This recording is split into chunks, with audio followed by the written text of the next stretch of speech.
former President John Agyekum Kufuor, who, by the way, just recently celebrated his birthday, is speaking. We can hear the former president briefly, and then we can come back and finish with this. Institution of higher learning. They allow experienced people to come and impart their knowledge and bring their acquired experiences to bear on the academic work in this institution. I hope that the students will continue to find interesting topics for speakers to share their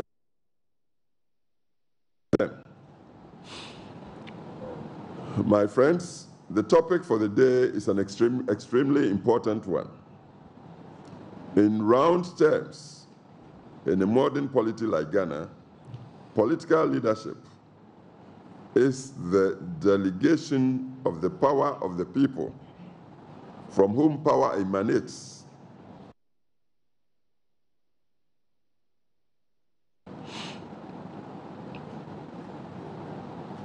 to the leader to wield on the people's behalf, to use and manage the authority and resources of the land for the greater good in terms of the security, stability, and development of the people as a whole. Good leadership transforms societies and makes life worth living for the people.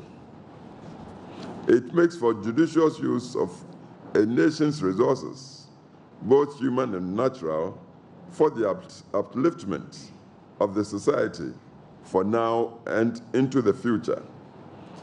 However, from what I have observed in my many years in politics, and my experience is over 5 decades, over 50 years, I started very young, it has become obvious to me that the death of effective and enlightened leadership has been the bane of Africa's development. It is the scarcity of enlightened and effective leadership has been the major drawback of our development on this continent. In our world today, societies that have gotten the leadership quality right have tended to be the societies making appreciable progress in their socio-economic development. Such quality leadership must exist within steady institutional frameworks for it to be effective and beneficial to the generality of the people. As President Obama said here in Accra in July 2009, in his maiden visit to Accra, and I quote him, "Africa doesn't need strong men. It needs strong institutions," end of quote. I hope you'll permit me to add just a short rider to this statement. I would say rather, it must be said that Africa should need well-groomed, knowledgeable, committed, focused, and caring leaders who respect their peoples and humanity and truly uphold the national constitutions by which they become vested with the people's power to govern. Strong institutions, but the institutions are populated by men and women, and such men and women should be as I have tried to describe in this statement. Distinguished ladies and gentlemen, the topic talks about meeting global standards. Global standards, meeting global standards. However, till just 3 decades ago, 30 years ago, such a phrase would have been moot, since in the bipolar world of the times, talk of global standards would have depended on the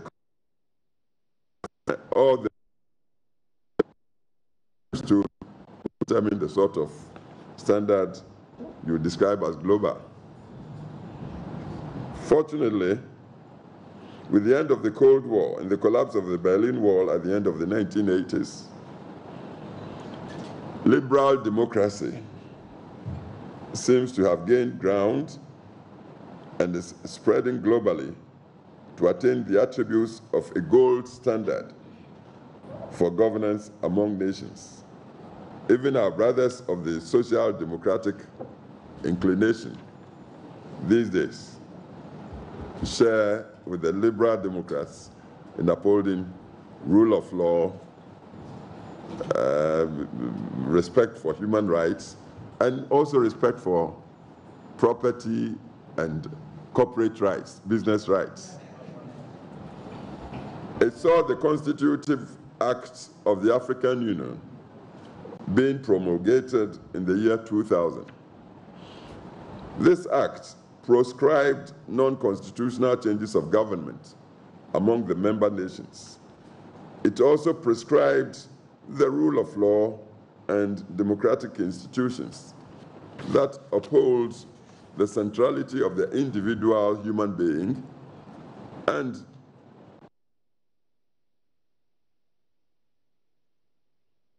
in sovereign governance. Transparency and accountability with institutional checks and balances, a functional private sector for wealth creation and employment generation, and responsible civil society organizations were to be the bedrock of good governance.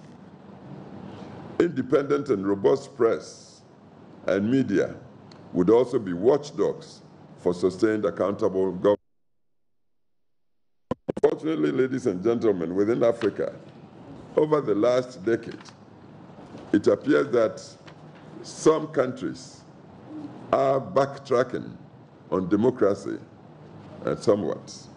Some leaders on our continent appear to relish going back to the strongman era, seeking to extend their mandates, and generally, democracy has somehow deteriorated in such countries. Globally, there has arisen totalitarian tendencies among many leaders. Come to power, then seek to rule as dictatorships in countries where institutions are strong enough. Others seek to govern as autocrats by subverting robust institutions. Such leaders take advantage of xenophobia, the racial intolerance of minorities and immigrants, as well as the frustrations of natural-born citizens, like unemployment among the youth.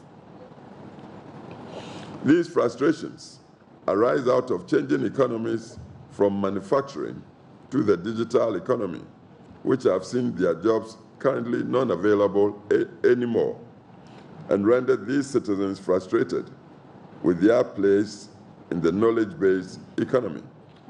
So, ladies and gentlemen, when the topic is meeting global standards, I do not for once contemplate that it is such recent aberration in democratic governance around the world that is being referred to. Rather, I take it that it is leadership that is in consonance with a liberal democratic constitutional order where the rule of law reigns supreme, a liberal order where there is equality before the law, equality of opportunity, and humanity is at the center of governance. This obviously prescribes the upholding of fundamental human rights, and especially responsible freedom of speech and of the press.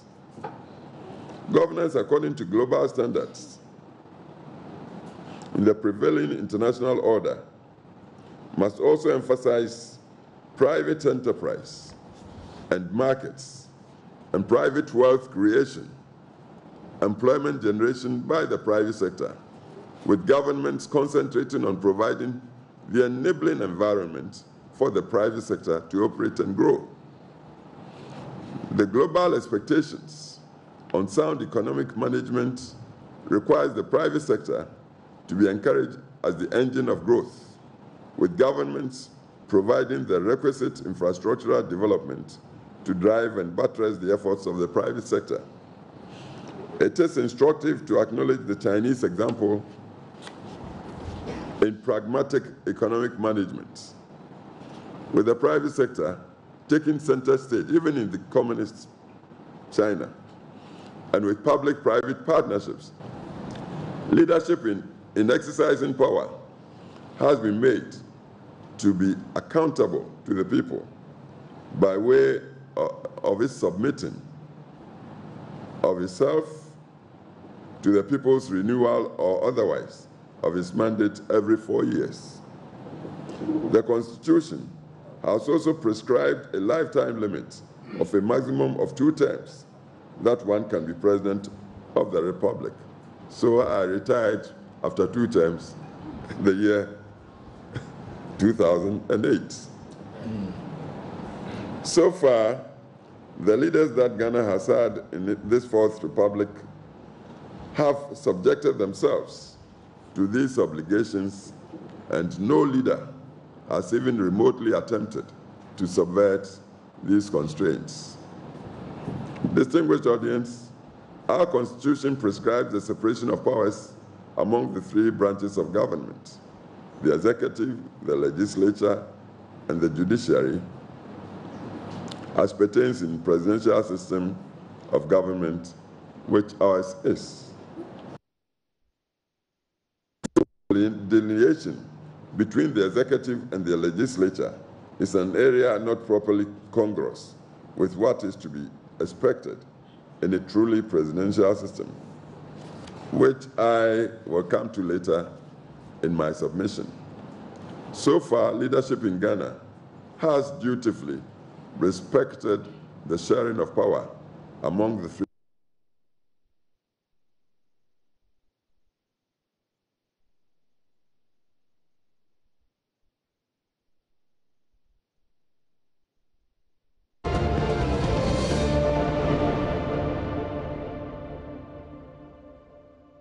Not a big deal here in Ghana, and governments have those occurrences in their stride. I'm sure we all know of the judgment debt syndrome. My friends, I'm very proud to say that the rule of law is deeply being entrenched in our country, for which we should all be extremely gratified.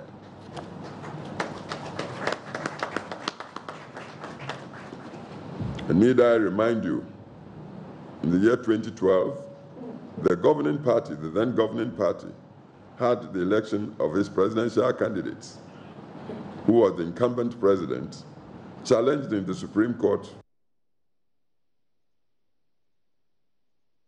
of many political observers around the world. Seeking legal redress in the judicial system of Ghana, when one feels legally injured, gives a lot of confidence to both foreign and domestic investors. Mr. Chairman, since the advent of constitutional rule in January 1993, Ghana has held successful and peaceful elections every 4 years. As I alluded to above, where a losing side was not comfortable with the conduct of the election in 2012, it exercised its constitutional right to resort to the court system for redress. This, I believe, is a feather in the cap of leadership in Ghana, which points to the reality that they are striving to meet global standards in this regard. Ladies and gentlemen, Thomas Jefferson, an old American of ancient times, once remarked that, and I quote, "Were it left to me to decide whether we should have a government without newspapers or newspapers without a government, I should not hesitate a moment to prefer the latter," end of quote. This emboldens the fact that the existence and independence of the press is so essential to the effective running of a democracy. Accordingly, when I assumed office as president of Ghana in January 2001 and realized that a criminal libel law was still on the books, I had it repealed in July 2001. It was one of my government's early legislative accomplishments. Paradoxically, the law was then still on the books, despite that our Constitution guarantees free speech and freedom of the press and other media as fundamental human rights and makes elaborate provisions to protect the freedom and independence of the media. The repeal of the criminal libel law has had a positive impact on the development of the Ghanaian media and freed it from needless censorship and thereby promoting a robust and critical media culture. Though the press is sometimes overtaken by sensationalism,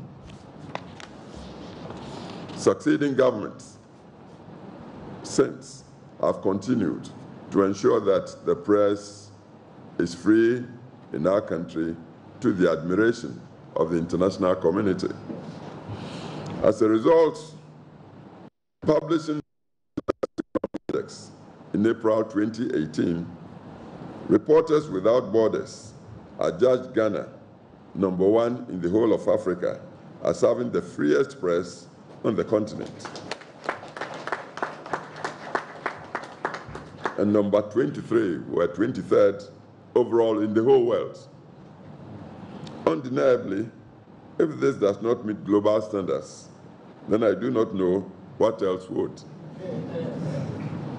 Ladies and gentlemen, as I have said before, the 1993 Constitution, or is it 1992, of Ghana, offers a lot of fundamental. Happily, successive governments have strived to live up to these tenets of the Constitution. To this end, there has been no prisoner of conscience in Ghana since the inception of the current Constitution. Successive leadership in Ghana have also strived to be inclusive in the appointment of individuals to government positions, that is, by making sure that all regions of Ghana are represented in government. Because of these practices and others, Ghana consistently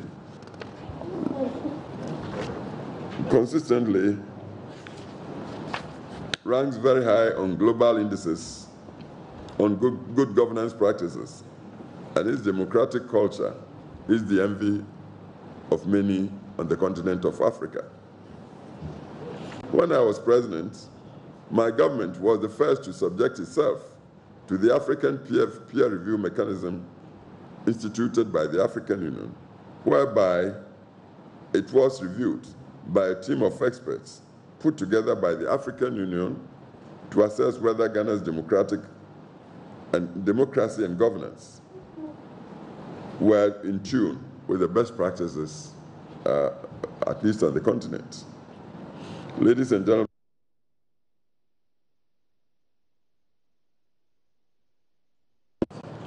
and in addition to this, when in 2015, Ghana's performance in the Millennium Development Goals was assessed, it was determined that targets such as having extreme poverty, that's Millennium Development Goal 1, and having the proportion of people without access to safe drinking water, then universal primary education and gender parity in primary schools were all attained, even by the United Nations.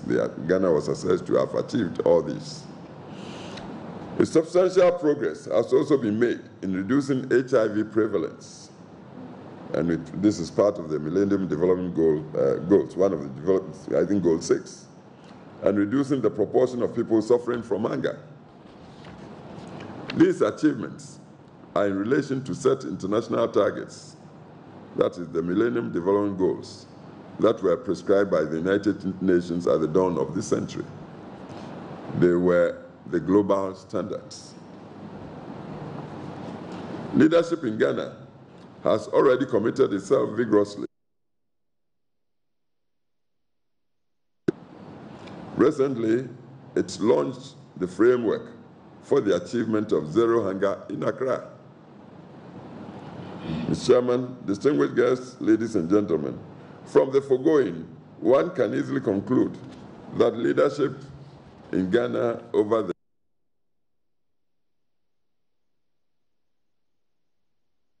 global expectations. However, there are a few areas that I believe we can do better at. As a matter of fact, since the inception of the Fourth Republic, advocates have consistently called on all governments to pass a right to information bill, and this bill is still before Parliament. Unfortunately, till date, successive governments have been grappling with passing this bill. The real challenge is not governments refusing to pass the bill. I don't think so. But the text of the bill, the content of the bill, has not been revisited enough to offer guarantees to information that are of security and stability concerns to the integrity of the nation itself. We must look at the security and stability aspects of the bill.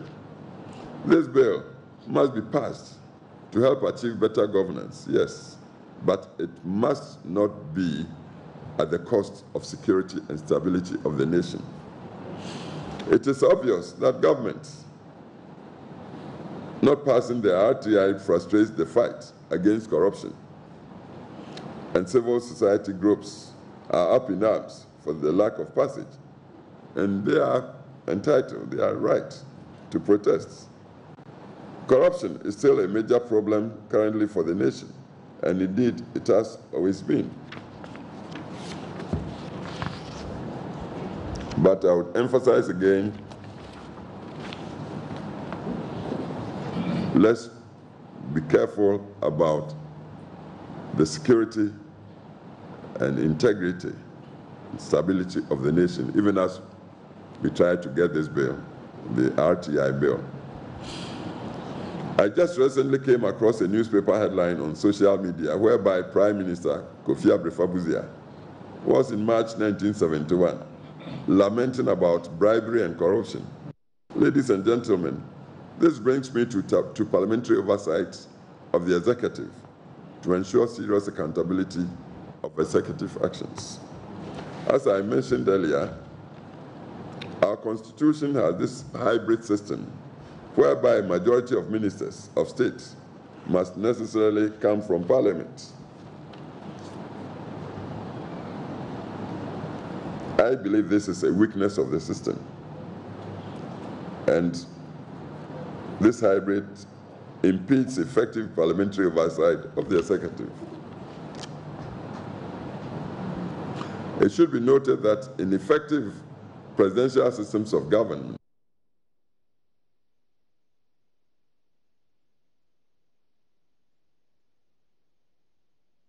efficiency of government, and Ghana is the loser for having such a hybrid system. And I believe that the time has come for us to open a debate on the matter to seek changes in the Constitution in this regard. I believe across the aisle in Parliament, everybody would admit, or at least most people should admit, that when an ordinary member of Parliament sits next to a member who is also a minister, who can help this ordinary member get infrastructural work in the member's constituency, and whisper goes on, scratch my back, I scratch your. When it goes on like that, I tell you, holding the executive member to account becomes a bit weak, and we don't want this and the oversight of government.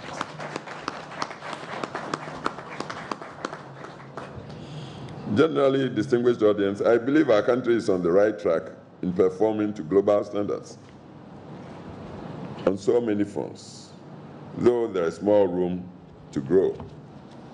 Therefore, I believe that we just must recommit ourselves to better our governance.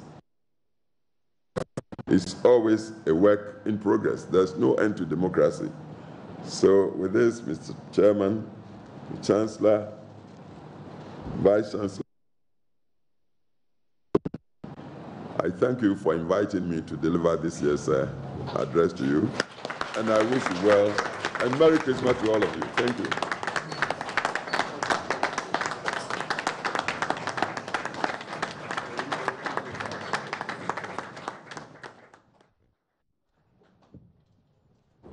And that's our point of departure from the UPSA campus, where former President John Kufuor has been delivering a lecture on leadership.